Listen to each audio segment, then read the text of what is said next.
এক গৃহস্থ তার একটা খুব ভালো গাভী ছিল, তো গাভীটাকে বিক্রি করে ফেললো।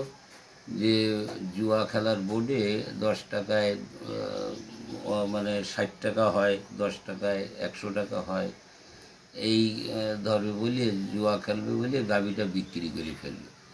কিন্তু সেই গাভী বিক্রিত টাকা জুয়া খেলে সে সব হারিয়ে গেল।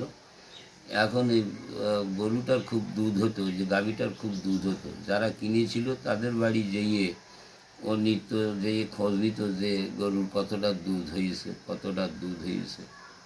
তো একদিন যারা কিনেছিল সেই গৃহস্থ একে আচ্ছা রকম একটা পিটুনি দিয়ে বলল যে তুই বেচা গরুর দুধ কতটা হয় না হয় তুই মাপতে আসিস কেন? তো ভীষণ দেশপ্রেমে উদ্বুদ্ধ আমাদের রাজনৈতিক দলগুলো আমেরিকার কাছে, চীনের কাছে দেশ বিক্রি করে ফেলে দিচ্ছে, মায়ানমারের কাছে।